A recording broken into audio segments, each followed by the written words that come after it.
Hello, Hello. hello Arthur, Hello. hello Simran. Hi. Hello. So we have in the backstage Kauchar and Isma from the MBS team. Uh, Go Kauchar, you can uh, Okay. you can make yourself in the full In the screen and middle. you can yeah, yeah in the middle of course the woman in the middle yeah. Okay. So, hello everyone. Welcome today to MDS Talks. For those who are new, the Moroccan Data Scientist Community (MDS) is an initiative dedicated to make a vibrant community of data enthusiasts and professionals in Morocco. Our goal is to provide a platform for sharing knowledge, networking, and advance in the field of data science. So if you are interested in joining us, as the previous talk, many have asked us how to join. So please visit our website. We're going to share with you the link and you can join us. You can join many initiatives. We have many initiatives just like MDS Talks, Open Data, Data in Darija, and so on. So you can join any one of those initiatives. Now, I am delighted to introduce our esteemed speakers for tonight's session. Arthur, a senior data scientist at Artifact, and Simran, a junior data scientist at the same company. Arthur and Simran bring a wealth of knowledge and experience in the field of data and AI. They have worked on numerous projects. And tonight, they will be addressing a crucial topic, how to use LLMs to improve ethics in AI. In the previous talks, we have discussed many topics related to LLMs, such as fine-tuning and RAG and so on. But today we're going to discuss this very important topic, and I'm confident that we will benefit greatly from their insights. So Arthur and Simran, welcome. And in the Moroccan dialect, Darija, we say مرحبا بكم. So welcome. We are thrilled to have you with us tonight. Thank you very much, Kautar. All right. I don't know. Okay. So okay. So yeah. So I think we can start with your presentation. I don't know, Arthur, if you have already uploaded any slides, if you're gonna use them. I can. Okay. Let me. Okay, 2 seconds. I'm just getting familiar with like the interface. Okay.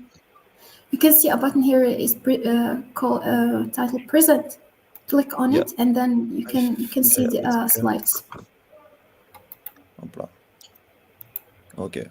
I think So it's here is the going. link, as I said before. If you want to join the community, you can just like click on it, and you will see the link to our WhatsApp group and so on.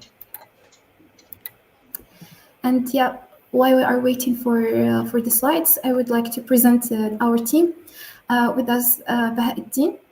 He's the founder of the Moroccan Data Scientist community, and also Asma. Asma, she is the team leader of India Stocks. Okay.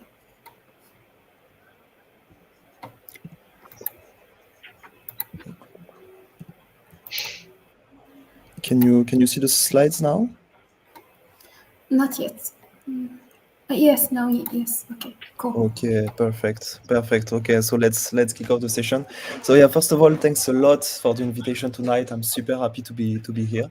To be honest, it's really cool to have the opportunity to talk about such interesting topics nowadays. So yeah, thanks a lot to the whole team for organizing this event. I'm really pleased to be there. So yeah, without any further ado, let's kick off the session. So tonight we'll be talking about how to use LLMs to improve ethics in AI, which is a really important topic. So let's go into it. So you introduced us already, but we prepared a bit of slides about ourselves. So yeah, just to add a bit about me. So I'm a senior data scientist at Artifact. I graduated in a French engineering school. So maybe you can recognize the accent. And also on the personalized side, I really like Formula One.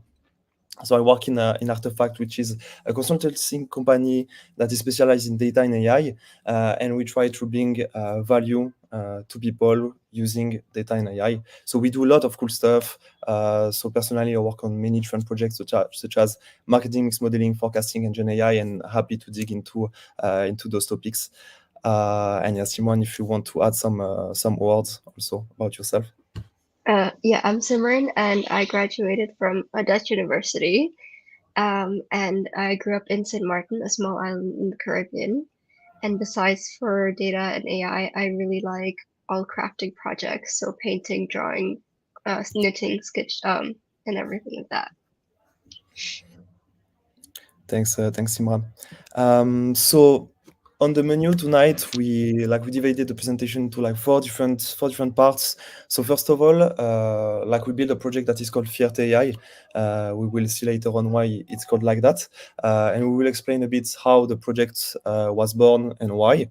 Then, as we know, as data scientists, it's really complicated, to go from we are used to work in dirty notebooks and stuff like that. So how to go from a dirty notebook to like something that is more industrialized in order to bring value to people. Then we will showcase a bit like the tool, so what we've built and how we managed to bring ethics using LLM. And finally, we'll talk about learnings and potential next steps. So yeah, let's dive into it.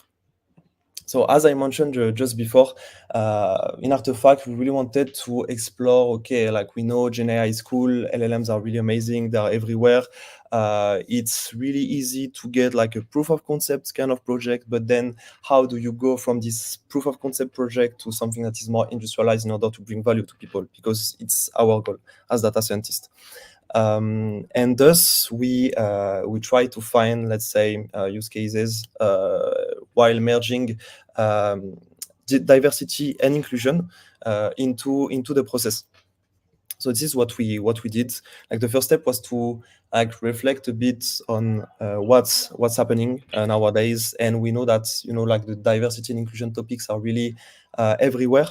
As we see, like we have like many examples in society today that show us that we should really work on this diversity and inclusion topic. For instance, we saw that you maybe saw that in the past, but we saw that Google Gemini being really trying to be really inclusive. When you asked Google Gemini illustrations about soldier during the Second World War, the output will be a bit could be a bit shocking for people.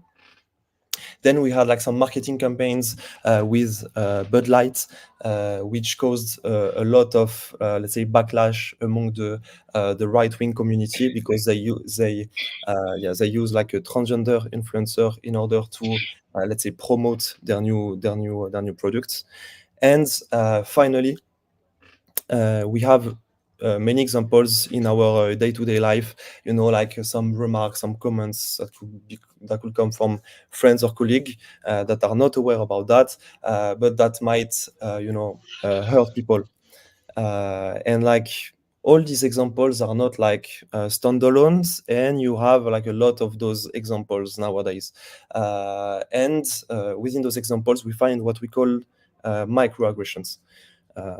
So if we dig into the microaggressions topic, okay, I think there is a slide that disappeared, which was about, okay, no, it comes later on, sorry.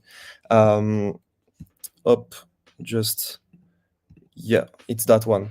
That one moved, I don't know why. Sorry for that, but like, so what is a microaggression? And what are like some examples about microaggression? So basically, microaggressions are everyday actions that intentionally or unintentionally communicate hostile, derogatory, or negative messages towards a person or a group based on an aspect of their identity.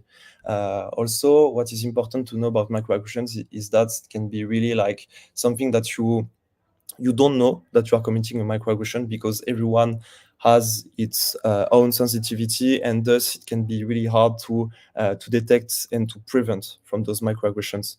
So as I stated before, like microaggressions are really everywhere in the day-to-day life, with like some comments such as like "hi guys," which can be like non-inclusive towards women, but it can be like remarks such as like "okay boomer," which is non-inclusive towards like people from an elder age, for instance. So this is really like what we wanted to focus on. And then our vision for what we call fierté, which means pride, basically in French, our vision was born. So here we wanted to build an ethical GenAI assistant to increase awareness and reduce the occurrence of microaggressions. In order to do that, our products would contain like many functionalities. Those functionalities will be the detection and the rephrasing of microaggression in text in order to reduce the occurrence of those daily microaggressions. Also, what we would like to bring to people is not only detecting and rephrasing microaggressions, but also providing a reason why a statement could be a microaggression. Because here the goal is really like to also educate people about that topic and to make them more sensitive. Because microaggression can be really subjective, and sometimes you might be committing some without even noticing them. So here in this example, we showcase really like the main functionalities of Fierté. So here we have like let's say an email that was written by someone in the managing team, for instance, starting with "Hi guys." So as I mentioned before, "Hi guys" can be seen as a non-inclusive sentence. So this will be highlighted, and we will have a suggestion given by Fierté AI, which will be "Hi gang," for instance, which would really aim to include all of the team. And then it would analyze like all the text in order to detect and rephrase the microaggression. So if we take the example of this mail, after our meeting with the marketing department today, we need to add Alex to our team. Can someone share his credentials? Has his French? Let's try to articulate our English to let him feel properly welcome. Bye-bye, and don't forget the men's night out today. We are going to watch Rambo 3. So here it's a bit really like caricatural, where like we really pushed like the cliche to the extreme, because as we know, French people can also speak English. So yeah, it's good to know. But yeah, here like Fierté will detect all the potential microaggression and suggest to the user a rephrasing.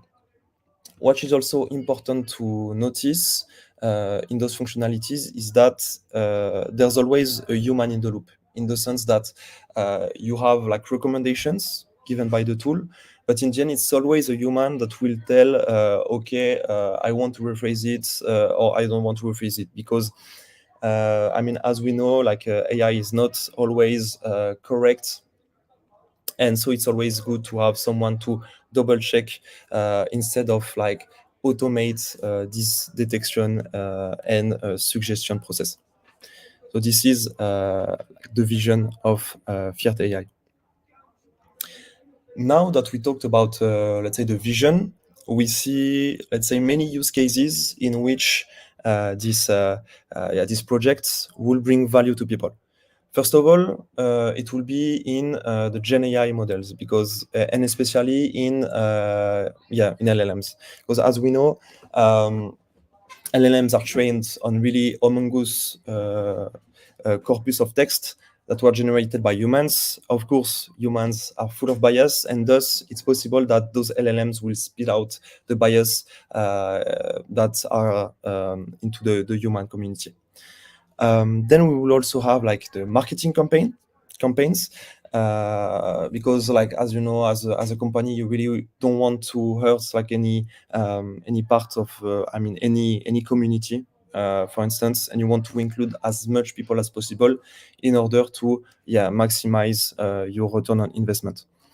And finally, in the day-to-day life, which is basically the example that I joked just before. So like when you are writing mails, when you are chatting with people, how do you make sure that you are inclusive toward those people? So here we have a deep dive about each use case.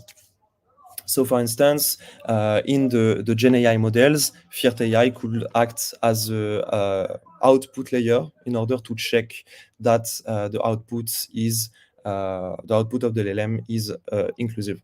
So here it's an example that I took from last week. This week actually, the 2nd of July, so like 4 days ago, in which I asked GPT-4o, which is like a super famous now, like to write a story about a doctor and a nurse.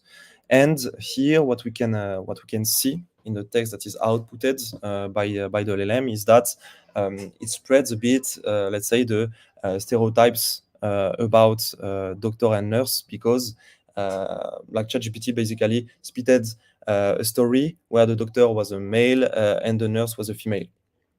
So when including Fiert AI, this will be taken into account and will make the story a bit more inclusive.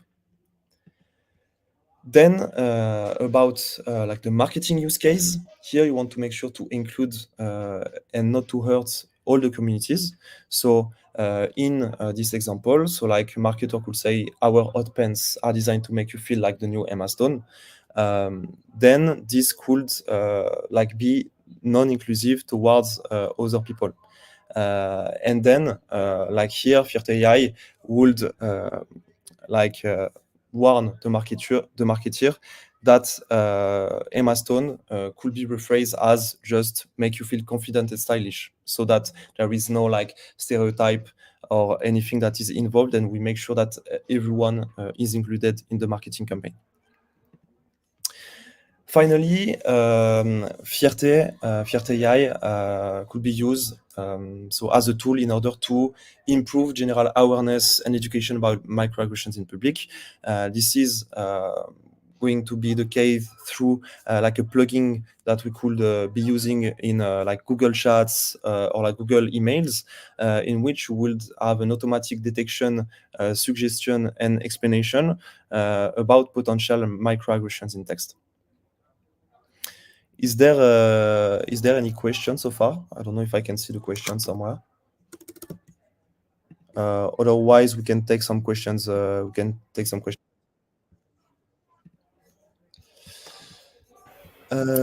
the moment, there is no questions.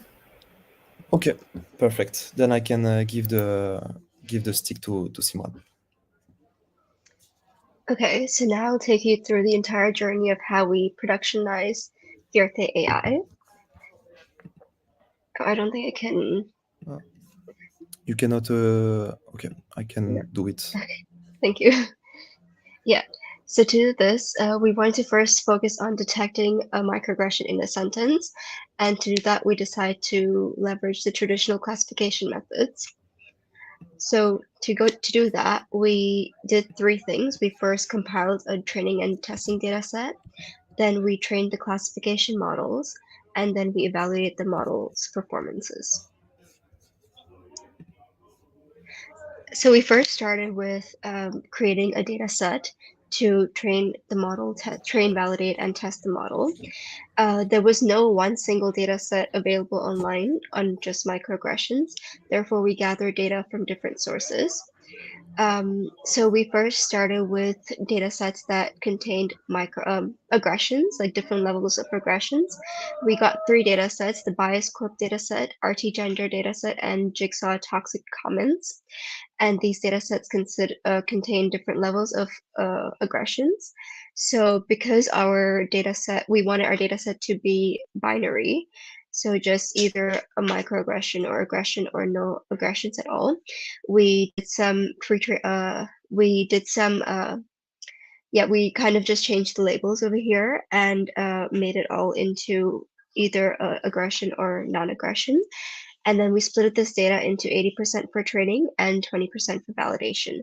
However, this data did not contain enough samples of microaggression data, which are very subtle aggressions. Therefore, we did some more research and we found a data set called microaggression data set that contained samples of microaggression statements along with a category of microaggression that it belonged to. And to balance out the data set, we also added another data set called speech offensive, where we took all the non-offensive sentences from this data set, and we combined all of these to make our data set.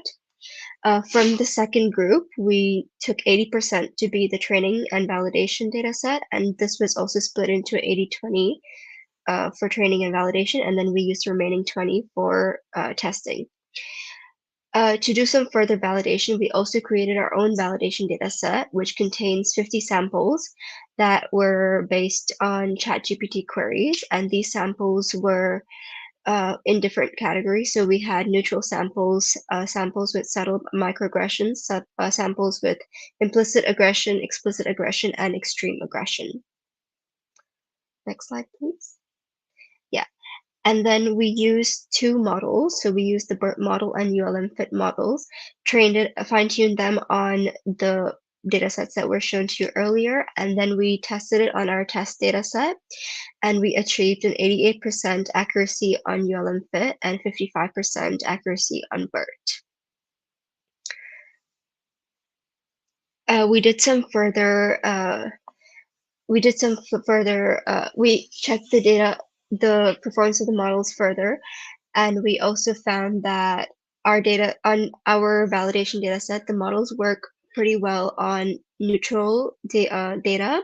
So for example, the weather today is nice, a neutral statement where the expected label is positive. The model ULM fit also detected it to be positive.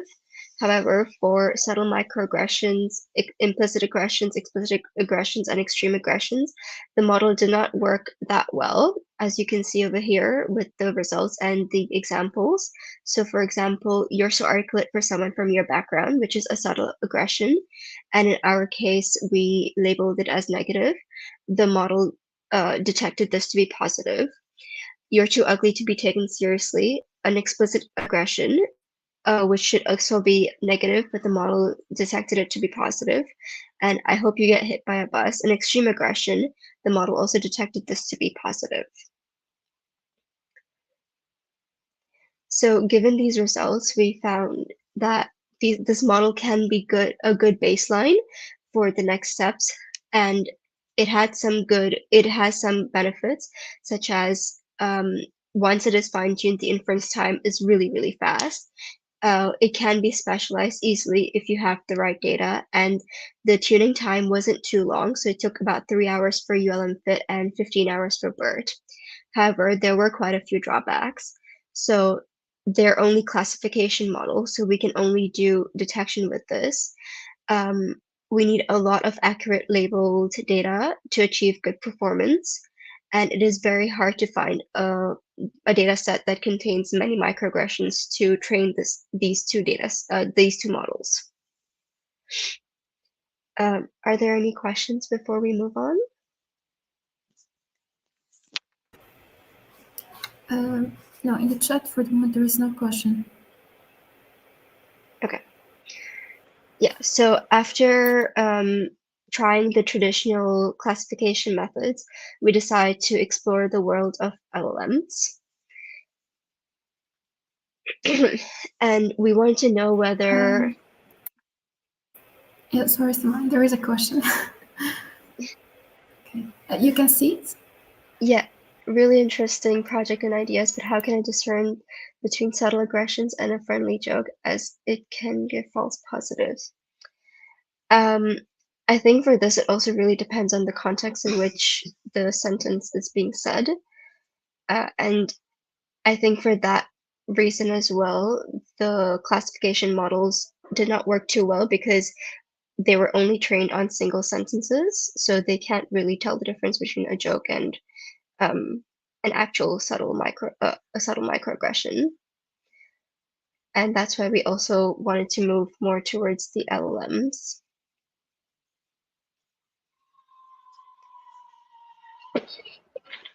Yes, I have a question, Simran, please.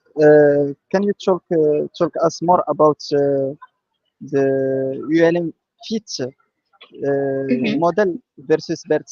I mean, what is the, for example, which features or which features can we say that ULM fit is more good than BERT? Also, about ULM fit, this is which kind of LLMs models about ULM fit? Thank you. So we saw that ULM fit was a lot faster than BERT, and also they were both trained on the same amount of data in the same way, but we found that ULM fit turned out it worked a lot better than BERT, given the lack of enough data. And in terms of the type of models that they are, I think they're both small classification models. I don't know too much about this. I don't know if Arthur wants to add something here. Yeah, I think like what is interesting using BERT is that it's bidirectional. So meaning that I mean the goal of BERT is like to predict the word after, if I'm not mistaken, and thus like it looks in like both direction. While for ULM fit, I mean ULM fit is like a technique to fine tune models. So it really depends on the model that you use as a baseline. I don't really remember exactly like the name of the model that we used at first.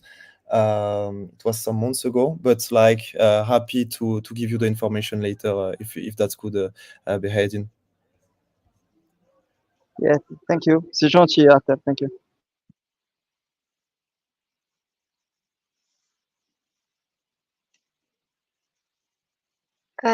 Okay. Yeah, so with the LLMs, we want to see whether it can actually make Fierte AI, all the ideas that we had in mind for it, a reality. So our main question was, can an LLM fulfill all the envisioned capabilities of Fierte AI all at once? So can the LLM detect, categorize, rephrase, and give us a reason? And even if it does all of this, how do we validate the performance of the LLMs? Which LLM should we use? How do we do prompt engineering? And these are all the questions that we will be answering throughout this presentation. So first of all, going from a traditional classification method to large language models was quite a shift in the development process. So we went from using models such as ULM, Fit, and BERT, which required fine-tuning on your data set, to using large models such as Mistral AI and GPT, which are already trained on a billion samples, and these models are also much larger than ULM, Fit, and BERT. It also opened up a world of different capabilities that we can use. So with the traditional classification, we can only do detection, whereas with large language models, we can do detection, categorization, reasoning, and rephrasing. So a lot more opportunities were there for Fierte AI. And in terms of development, with a traditional classification, you have to create a data set. You need to train the model and then test and verify the model. With the large language models, instead of training the model, you're actually just doing some prompt engineering. And then you do LLM ops, and also you need to verify the output, because not everything that comes out of a large language model is correct, and also need to check for hallucinations and prevent them. So the first thing that we did was we wanted to build two strong data sets, just so that we also have in mind what we expect from the model and have some way of validating the prompts that we've engineered. So we created a business validation dataset, which consists of 80 samples, and these are handpicked samples. The dataset consists of 50% of the examples being microaggressions and 50% being neutral. This dataset also consisted of categories. So every microaggression was associated with one or more categories, and the categories that we had were two SLGBTQ plus, age, class, disability, ethnicity, gender, indigenous, race, and religion. And two examples in this data set are I'm so tanned, I'm as dark as you, which is a microaggression, and tomorrow I mean Anna, which is not a microaggression. Another data set that we created was the full validation data set, which consisted of 2,000 samples, so much bigger than the business validation data set. And this data set was created by using online sources. So we used a combination of the Twitter sentiment analysis data set, which can be found on Kaggle, the Micromedia, and microaggression.com. Just like the business validation dataset, this dataset is also balanced with a 50-50 ratio between samples that contain microaggressions and samples that are neutral. No categories were associated with the samples that contained a microaggression. And 2 examples of it here are "You're too pretty to be a doctor," which is a microaggression, and "Learned how to drive a manual on the weekend," which is not a microaggression. So as mentioned earlier, the models can hallucinate in their responses. So to reduce the chances of them hallucinating, we did create an output validation cycle. So every time we received an output from the LLM, we did some sanity checks. So some examples of these checks are JSON formatting. So we asked the model to give us a response in a JSON format, and we checked whether the response is actually in the correct JSON format. We also did key checking. So we checked if all the expected keys are in the JSON response. And another thing that we did was that we asked the model to return the initial sentence that was given to it, or the sentence that it's doing all the processing on, so that we can also compare it to the initial sentence that the user gave to us to ensure that the model is actually doing the detection or rephrasing on the correct sentence. If any of the checks do not pass, then we increase the temperature and top P parameters slightly. And these 2 parameters basically just change the randomness of the response. And then we call the LLM, we make a call to the LLM again with the same prompt, but this time with different parameters, and therefore expecting a different response. This cycle continues until all the sanity checks have been passed or the maximum number of tries has been hit. So after the first phase of optimization, we were left with 2 prompts, one for detection and one for rephrasing, and each of these prompts are mainly composed of 4 parts. They both contained the definition of a microaggression. Next slide, please. Some guidelines. The prompt about detection contained guidelines on what can be in a sentence that would make it a microaggression, and the prompt with of rephrasing contained some inclusivity guidelines. So how can we make a sentence more inclusive? They also both contain the microaggression categories. So in detection, it had all the a whole list of categories so that the model can classify a sentence that contains microaggression into one or more of these categories. And for rephrasing, we gave the model the microaggression category and as input so that it can get some more information about why the sentence was considered to be a microaggression in the first place. And lastly, we gave both prompts. We added an example in both the prompts, an example of the input and the expected output, just to guide the model's behavior. So using these prompts, we tested it on Mistral GPT 3.5 and GPT 4.0, and we got a recall of 88% on Mistral 7B, and it went up to about 92.7% on GPT 4.0. We did focus more on the recall because for our specific use case, we found it more important to know more about which sentences that actually contain microaggressions were actually detected as a microaggression. So to conclude this part, we found that the LLMs worked a lot. They are a lot better for our application, and because they do not require any training beforehand, so we do not need to find an abundance of data to train the model, but rather just engineer a prompt. They can also offer a more competitive classification performance when compared to the ULM Fit and BERT that we previously mentioned. The evaluation cycle of an LLM is key to its success. Mistral 7B, though being a lot smaller than GPT, offers a comparable performance to GPT. And the validation of the output is key part of its success because we really want to prevent hallucinations over here. Are there any questions over here?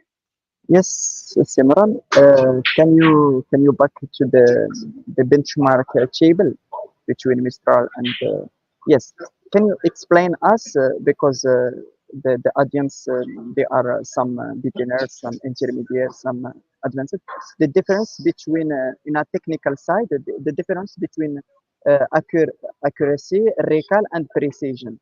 These three business validations, if you can, or Arthur, just because as we say, precision is more accurate than recall, and recall is more good than accuracy, and so on. Yeah. So in our case, we chose to focus more on recall because we found that it's more, for us, it was more important that if there is a microaggression, it is classified as a microaggression, where and rather than it not being classified as a microaggression. And with and yeah, if a non-microaggression is classified as a microaggression, we found that it may be annoying sometimes for a user, but at least it would kind of still bring some sort of importance to it. But yeah, the other way around, we found it a little bit more important. And with accuracy, it's more like, in a technical way of explaining it, it's more like the number of correct responses versus non-correct responses. So over here, we could not really get a good balance of whether the microaggressions whether the model was lacking more in terms of whether when there is a microaggression and it's not detecting it, or if there's no microaggression but still detecting a microaggression. I don't know if Okay, that's thank you. clear enough. Yeah, no, I mean, what is the recall? The recall method. What's the difference, for example, between the recall and accuracy? What's yeah? Okay, so the recall looks at There the are number some of, metrics. There are some metrics. yeah. Okay. So the recall looks at, so the recall and precision look at the true positives, true negatives, false positives, and false negatives. And then, so yeah, so the recall basically looks at the number of true positives, so the number of microaggressions which are detected as a microaggression, divided by the number of true positives and false negatives. And then the precision looks at the number of true positives. So again, the number of microaggressions that were detected as microaggressions divided by the number of true positives and false positives. So false positives over here are the number of microaggressions that were detected as non-microaggressions. Perfect. Thank you. I have a funny joke to Archer. Archer, are you an LLM or a classification? Because your family name, you have this bird, llama bird. Yeah, that's true. That's true. Actually, I didn't even notice it. But yeah, I'm part of the bird family, of course. Yeah. The bird family is the first time someone tell that for you. It's the Yeah, first yeah, yeah. time. It's the first time. But I see that you're a good data scientist. You know. It's you.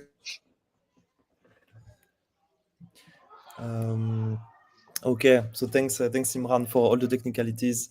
So now that we know that like the LLMs can do a good job for our problem, and that we can we played around in a notebook with them just to make sure that okay, does it offer like the good performance for us? Is it like the good models to use for use case? Now we need to take care about deploying this model and making sure that it can be available for other people.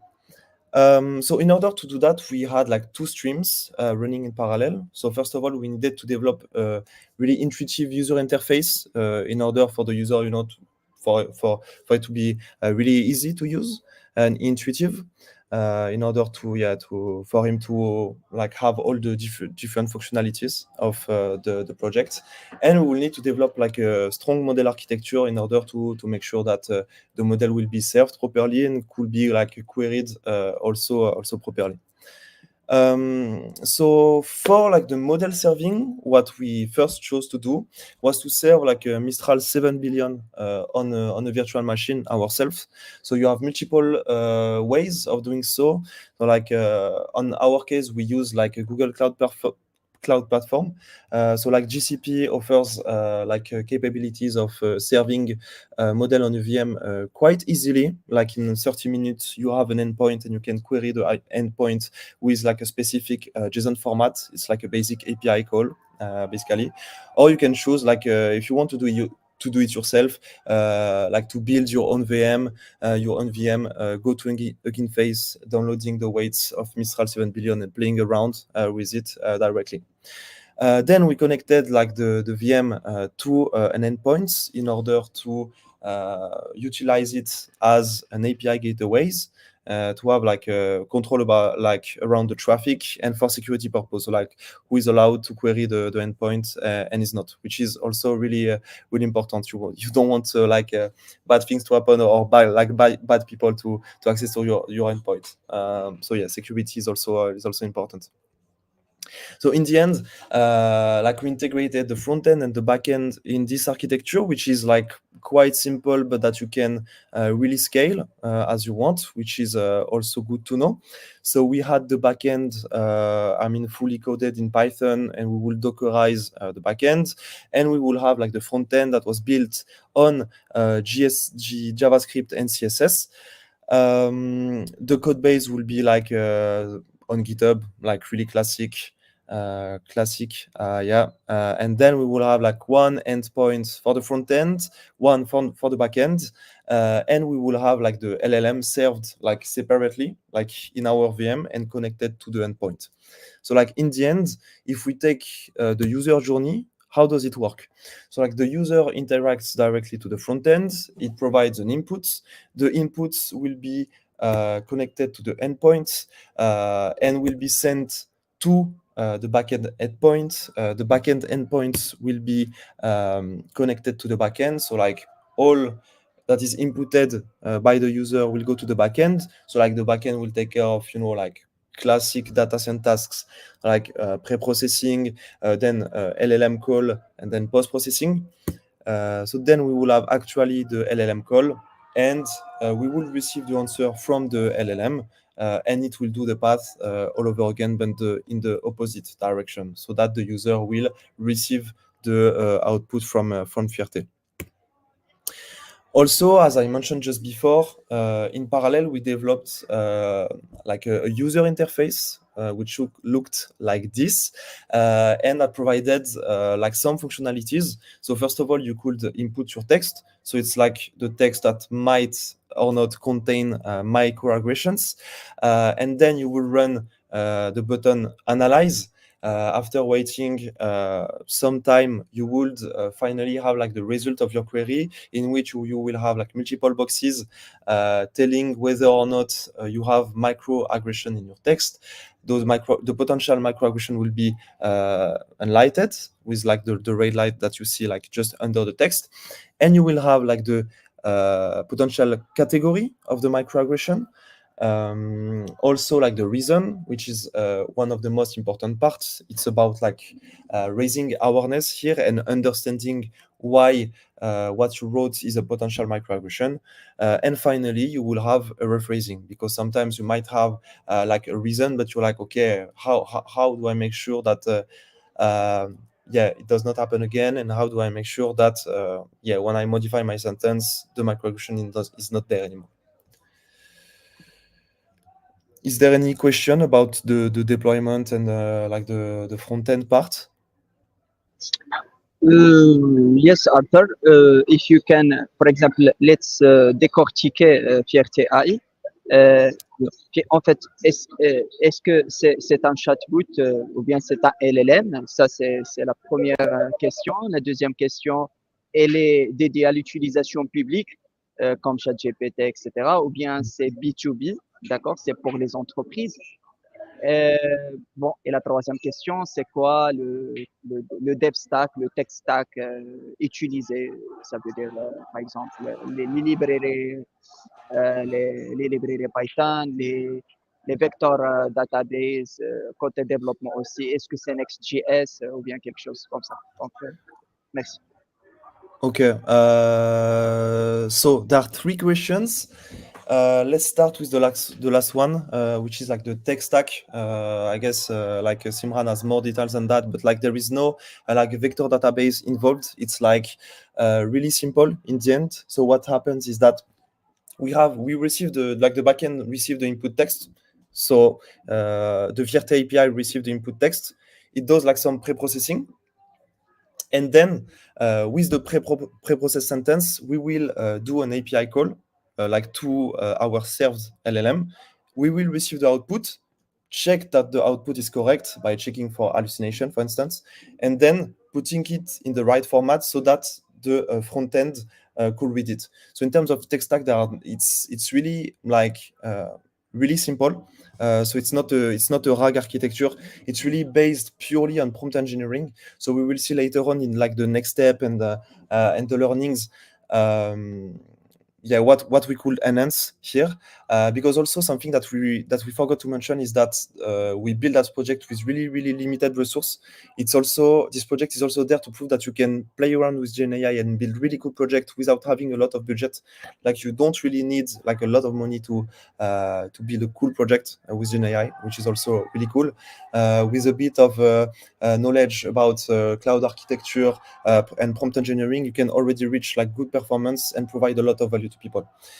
Then the second question was, is it available to the public or is it only like for B2B? So for now, like the goal was really to showcase as Artifact our capabilities of using LLMs and GenAI. The goal is to deploy it at a larger scale. But for now, it has not been done. So it's only like a project that has been used and showcased internally. It has not been used in companies, and it's not open source. Like the open sourcing part, we thought about it, but it leveraged a lot of questions, also a lot of risks on our side, like to be completely transparent. Because as you know, like it's really also hard, like to put an LLM on the leash and to really control for it.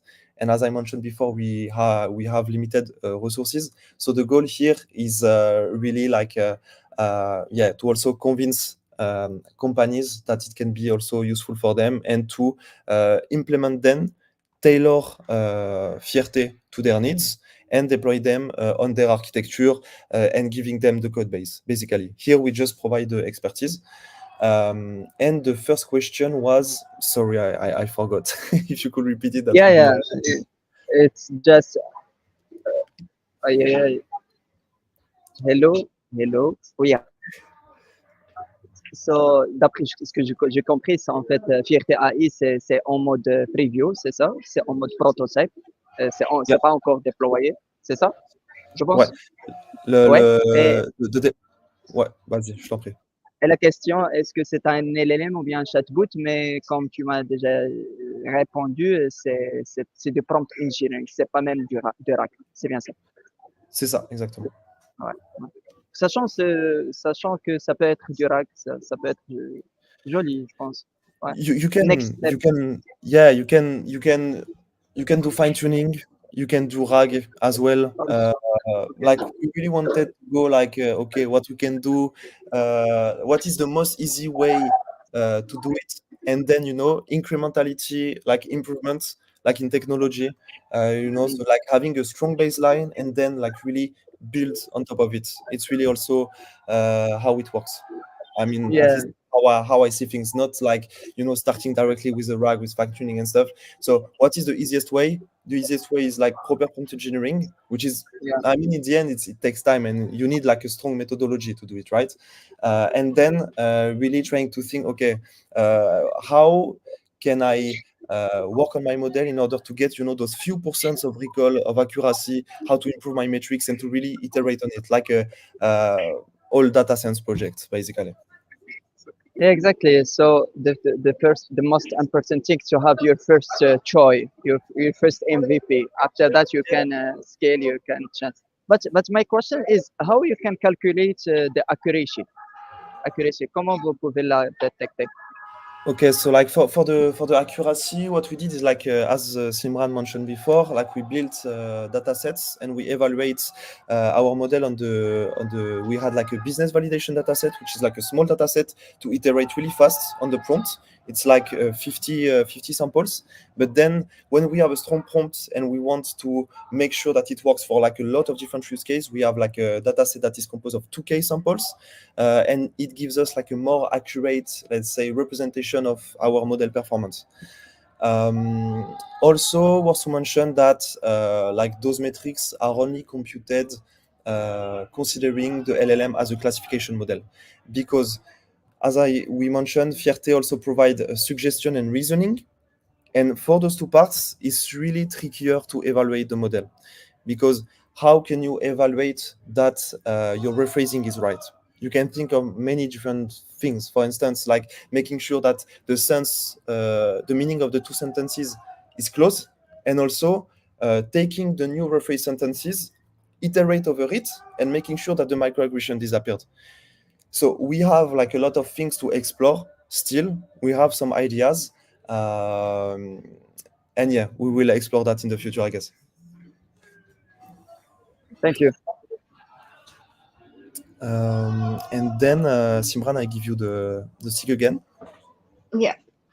Do you hear any background noise? Because there are a lot of fireworks going on right now. All good. Okay, perfect. All right. So after the whole development of Fierté AI, after the whole deployment of Fierté AI, we wanted to optimize the model to improve the performance as much as possible. So yeah, so the first thing that we did was we first decided to continue using Mistral instead of GPT, since that's an open source model. And the first thing that we did was we want to use the bigger Mistral model, so the 8 times 7 billion model, to stabilize the results. And we decided to do this by hosting it on an external API, so LemonFox API in our case. The next thing that we wanted to do was to evaluate the model on broader examples. So initially we started by evaluating the model on the business validation dataset and full validation datasets, which consisted of single sentences that did not have any context. However, we all know that a lot of sentences on their own they can have a different meaning, and they can have a different meaning when they're put into a lot of context. So we want to build a data set that contained context, so that the model is also given extra information to make a fair judgment. So we built a context validation data set consisting of 70 samples. And this data set was created using GPT 3.5 and also some handmade examples. So 1/3 of the samples contained no microaggression. 1/3 contained a sentence with coherent context, and 1/3 contained a sentence with unrelated context. So, for example, an example of a data point in this data set is, hey guys, after a meeting with the marketing department today, we need to add Alex to the team. Can someone share his credentials? As he is French, let's try to articulate our English to let him feel properly welcome. So in this, there are many sentences that do contain microaggressions, and sometimes they also contain microaggressions based on the sentences before or after the sentence. So we want to see whether the model can actually perform well and actually detect these sentences as well.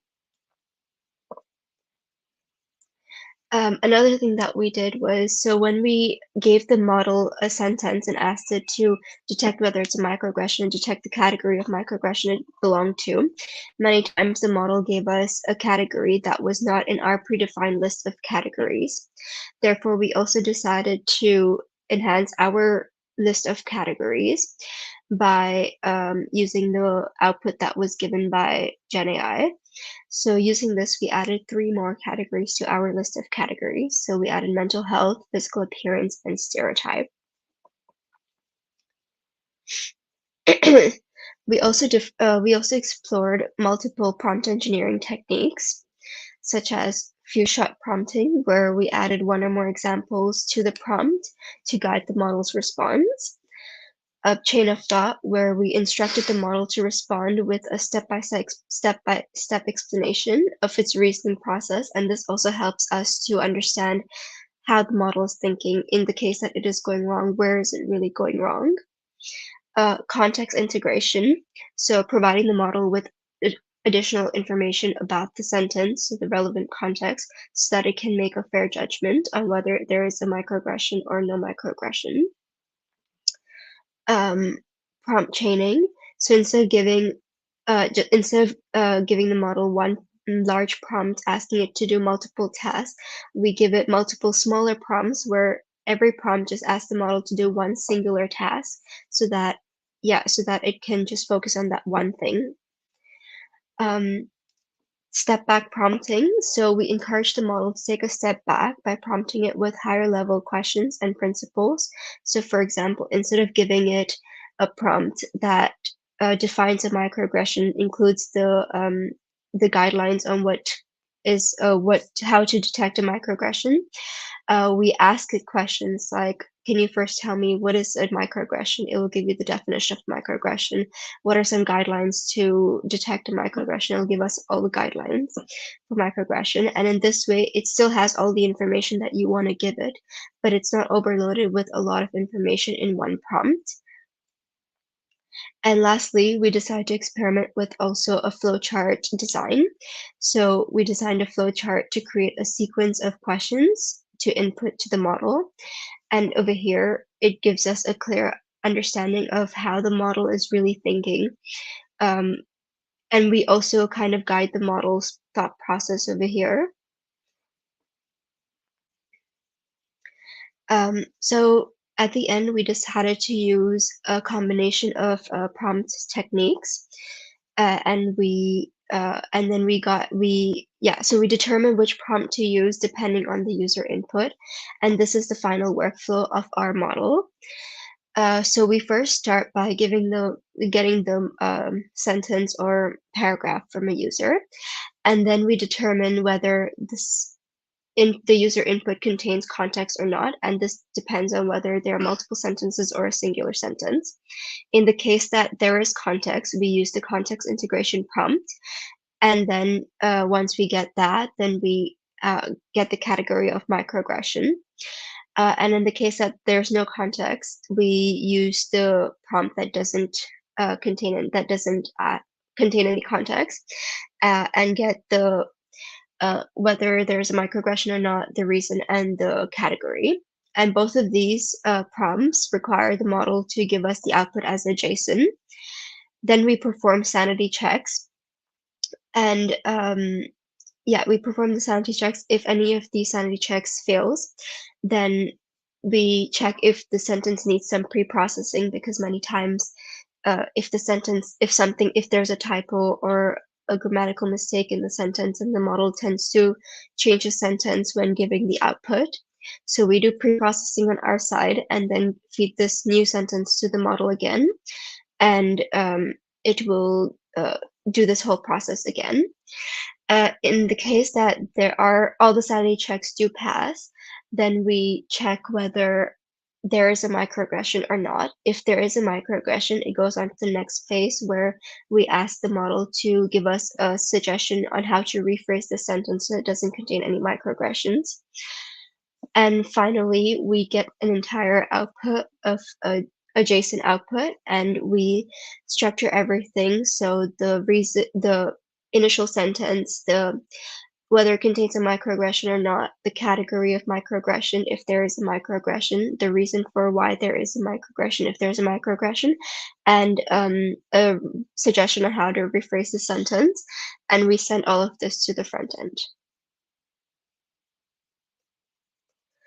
So using this workflow, we get a recall of 90% on the full validation data set.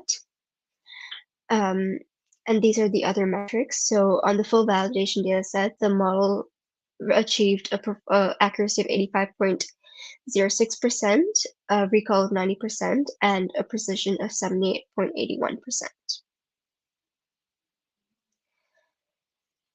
Yeah, so we found that with optimization, there were basically 4 streams in which we were able to optimize our workflow. So we first changed the model to a bigger model to improve its performance and also reduce the inference time. We also enhanced the validation dataset to make sure that the model uses the overall context that is provided to classify whether there is a microaggression or not, rather than just using the sentence as a standalone sentence. We also enhanced the categories by using the output given to us by the model. And we also found that the categories and the reason are quite, they are very hand in hand. And we also explored multiple prompting and prompt engineering strategies to get the best output. Are there any questions over here?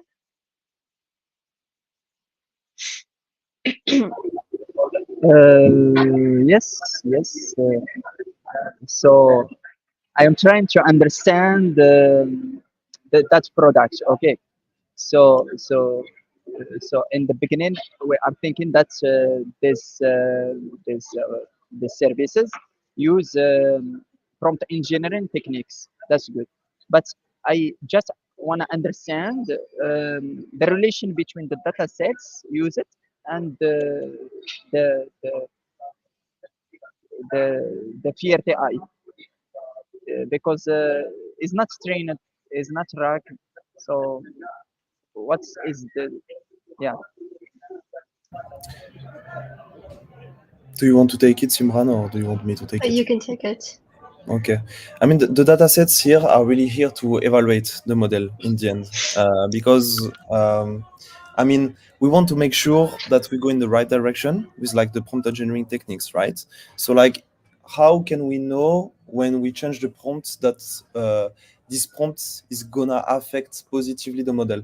So we need some data for that. And by compiling those data sets, which are kind of hard to find, so like we mixed a lot of different sources, and also like we use the ChatGPT to like create synthetic data. With having like those data sets, we can make sure to evaluate the model and making sure that the prompt engineering is done properly, basically. Yeah, sure. So it's like a testing, a unit testing, a B testing. It's like the Scrum process is something like that. You compare between what's this fair AI using a lot of prompt engineering strategies, the output with the Mistral and the ChatGPT 3.5 and ChatGPT. No, I can understand or I can have my answer for the first question early. I asked about how you can evaluate the accuracy.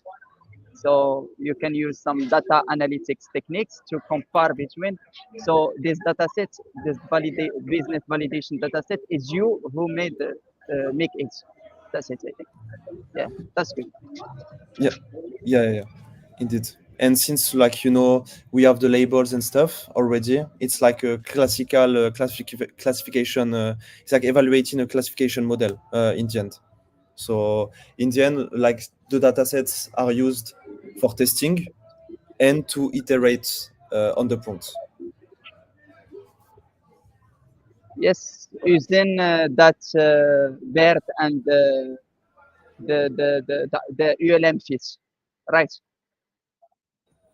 What? Sorry. Using BERT and the ULM fits. Using the LLM directly. So like you have let's say I don't know Mistral, GPT, and stuff. Okay, okay. You Big model. with like the prompt and like like in the end what you get is like a JSON output. Within Mhm. that JSON output, you have like the label of the sentence. So let's say I'm the user. I put in the interface, hi guys. Hi guys can be seen as a microaggression because it's not inclusive towards women. So like these hi guys will be included in all the prompt that we built, right? It will go like to the LLM. combined with the prompts, in the end, we receive like a JSON output. This JSON output contains like the label, is it a microaggression or no? So like there is a part about classification. Then this part about classification, we can evaluate because we have data that is already labeled. And then given that, it has been detected as a microaggression, that's what Simran showed just before with like the flow chart. Then you go into the rephrasing. So it has been detected as a microaggression. That's good. Okay, we go to the next step and we say, can you, it's not the prompt exactly, but like, can you rephrase it for it to make it more inclusive, basically? And then you have a second output. In the end, your total output consists of like a JSON file containing like many keys. Those keys contains the label, so whether or not it's a microaggression, the rephrased sentence if it's detected as a microaggression. So like how could you transform your input sentence to make it more inclusive? And finally, you will have your reasoning. So if it has been detected as a microaggression, why has it been classified as such according to the LLM? So like for instance, for the I guys, the reason will be guys is a gender term, so it's not inclusive towards like women, for instance. And thus, here what we did is that we evaluated only the capability of classification of our product, if that makes sense. Yeah, et tout ça, c'est pour ne pas marginaliser les gens et aussi pour avoir du génératif AI ethical pour les catégories déjà mentionnées. Comme ça, on C'est veut ça, vraiment que l'AI soit neutre, soit neutre. Voilà, c'est ça, exactement. super.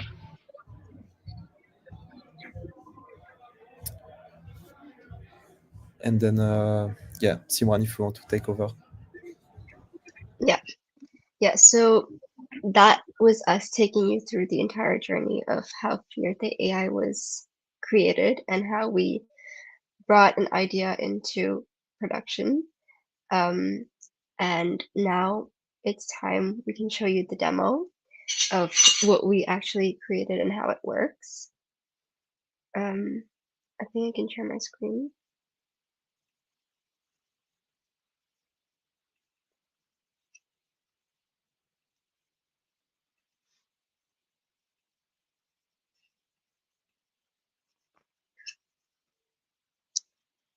Are you able to see my screen? Yes. We can see. Yeah, so this is what Fierte AI looks like currently. And the entire purpose of Fierte AI is to increase awareness and reduce occurrences of microaggressions.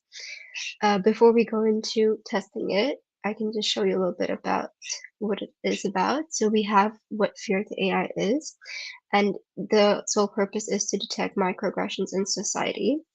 We include the definition of what a microaggression to make everyone aware of what a microaggression is and also kind of educate everyone on this topic. We also include the purpose of Fierte AI, which is to increase awareness and reduce occurrences. And finally, we also have some, we just have how Fierte AI was created, so the technicalities behind it. Now going into how it actually works. So over here we can type a sentence. So for example, you're quite talkative for a man. And then we analyze the sentence. And here it tells you whether there's a microaggression or not. So in this case, the sentence does contain a microaggression, and it's under the category of gender. And the reason for this the sentence being a microaggression is because it implies stereotype that men are usually not talkative, which perpetuates a gender-based stereotype. And a suggestion instead would be you're quite talkative. A user can decide whether they want to use this suggestion or not. So they can, if they want to use it, they can apply the suggestion to their text. And in the case that they also don't want to, you can also undo it. Are there any examples that you all would want to try? An example about religions and About terrorism. religions? Yeah, for example, Okay. all Muslims are terrorists.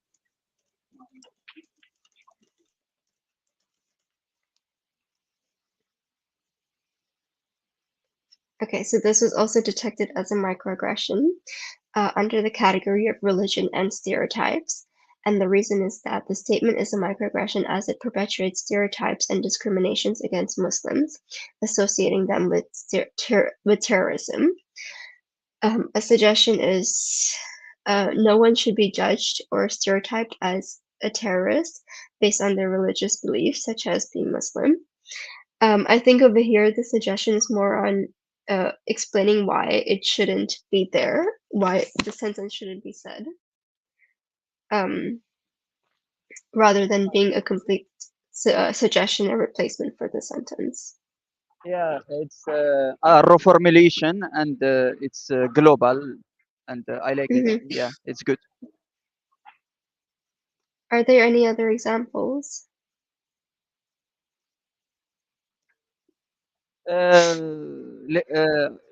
Is for example, you can ask it in other languages. We haven't tried it, but if you want. For example, one in French, for example, les hommes, je vais l'écrire, d'accord? Can you Les type it hommes, out, please? en chat, les hommes sont plus intelligents que les femmes. Voilà. You're gonna make enemies. Yeah, gender So conflict. yeah, for you, Simran, it means I don't know. men are smarter than women. Then women, Well, that is a microaggression. Yeah, so it's a gender microaggression, and this statement implies that men are more intelligent than women, perpetuating stereotypes and making assumptions about abilities of different genders. So, the suggestion would be people of all genders have equal potential for intelligence. yeah, I like it. I like it. Just one question: what is the model behind Fierté AI? Is it an open Mistral. AI? Mistral. Okay, good. Mistral 8 times 7B. I and in local, he is hosted in the local machine, locally. No, we have an external API, Lemon Fox. I think since Mistral is a French startup, you have a collaboration with Mistral, no? We don't have like collaboration, but yeah, we Not yet. are we are quite close with them as Artifact. What is it? I am interested to know it. WordPad. You can write it, please. What? Sorry. By the thing by artifacts. What is it, please? Artifact is like our company, and Yeah, I know it. yeah. I know it. So by the way, I think they make an event this year in Casablanca, right? Yeah, it can be because like Artifact also has an office in Casablanca. Yeah, great, great. But you said something that you have something by artifacts is data thing, data section, direction, something like that. No. Yeah, I don't. Sorry, I don't get what you mean. Alors, quand j'ai posé la question, est-ce que vous avez une collab, etc. Pas encore. Ma question, c'est, tu as dit, je pense que tu as dit que Fierté AI, c'est quelque chose by Artifacts. Je cherche le mot. C'est quoi, c'est quelque chose by Artifacts? Quelque chose, c'est quoi? En fait, je ne sais pas, est-ce que tu m'as compris? Un projet Ah, ok, un projet, d'accord, ça marche. Ouais. Mais disons que bon, on a eu un événement à Paris récemment où il y a Arthur Mensch qui est venu, du coup, qui est le chef en gros de Mistral AI. Donc on a un peu de contact avec Mistral. Ouais, super. Vraiment, oui, j'ai une autre question. En fait, sur le côté de développement, est-ce que c'est un prompt, un seul texte, un paragraphe, c'est un prompt styled, d'accord, derrière, en back-end, ou bien c'est un peu des variables, des conditions dans le So développement? So like we have some conditions because depending whether or not you have like multiple sentences, the prompt will differ. Because if you have multiple sentences, it means that you want to include context in your reasoning, and thus the prompt is different. Also, it's like different prompts because whether or not the sentence has been detected as a microaggression, you will trigger another prompt that will trigger like the rephrasing and also the reasoning. So in the end, like it's what Simran showed before, like with the big flow charts. It's really like okay, if do I have context? Don't I have context? If I have context, okay, I go with that prompt. If I don't have context, I go with that prompt. I iterate, I do the output validation, and then if I see that like the sentence contains a microaggression, then I trigger like the rephrasing and the reasoning. Et je pense que c'est Next.js derrière. C'est Next.js, c'est bien ça. Next.js? Le projet, c'est développé en Next.js ou bien en Flask? C'est Flask. We C'est use Flask. Flask. Yeah. Super. Parce que je pense Next.js aussi, c'est 3000 le port. Je sais pas.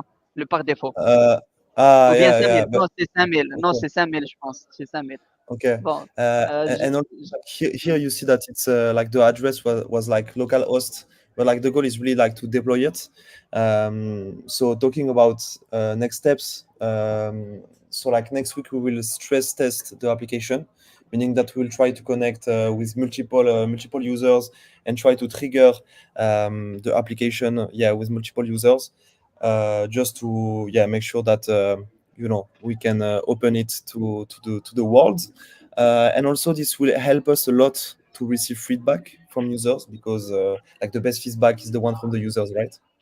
Yes, you can collect the data as ChatGPT do because to improve the final product. By the way, I like the user interface, also the user experience. That you have that three features: the category, the reason, and the suggestion. And it's like a tool that can, for example, detect plagiat or do rephrasing. Okay, so that's copy and new rephrase and analyse. I like, c'est minimaliste et c'est joli, les couleurs, c'est super, le bleu et le mauve.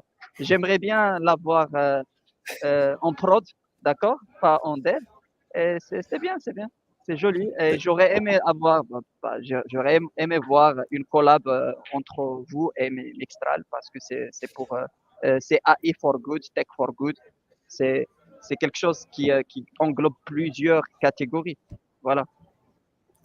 Yeah, indeed, totally agree. We'll see in the future if we have like a further collaboration with them, with Mistral. That will be really nice. I have to say, thank you for like the compliments. Like it's really appreciated. Like we worked quite hard on the project, and also like of course not all the team is there tonight. But yeah, we had like really talented team around the creative, so like choosing the colors, how it looks like, etc., and then the implementation of all of it. So yeah, if I can like pass a few words, so like a huge thanks and shout out to all the team of Fierte as well. Thank you, Arthur. I think we are in the end of the session. Thank you very much for accepting the invitation. I think today or Monday we have the New Year, the Arabic, the Islamic New Year, because the world we have that calendar, that sun calendar, and also in Arab and Muslims calculate days in the lunar. We have the lunar calendar. Okay, our first month called Muharram. So happy New Year to all Muslims and Arabs watching us, and thank you, Simran too. So yeah, thank you very much. Thank you, Kauchar. Kauchar, she is our graphic designer. The girls behind all the graphic things, the video clip, the editing. Asma, she is our project manager of MDS Talks. Okay, and I am the founder and president of the Moroccan data science community. Thank you, Arthur. Thank you, Simran. So, last word, if you, Kaushar, Asma, if you want to tell us something, after that we can go to Arthur and Simran. I just want to say thank you so much for your time. Thank you, Arthur. Thank you, Simran. It was a very informative session. I enjoyed so much. So that's it. Thank you. I hope to see you in maybe another talk or maybe another collaboration soon. Thank you. That's it. Thank you, Simran. Thank you, Albert. It's a very impressive talk. So thank you so much. And welcome again in MDS Talks. Thank you very much. Thank you for the warm welcome. It was really cool. Also, thanks for the professionalism. Everything looks really good, and I feel like you are really well organized. So yeah, I hope to see you again in the future. Also happy to participate to other talks, and yeah, to watch also the next ones. So thank you very much, and happy New Year as well. Thank you for having us. Thank you, guys. See you. Ciao. See you. See you. Happy Bye. New Year. Thank you. Bye.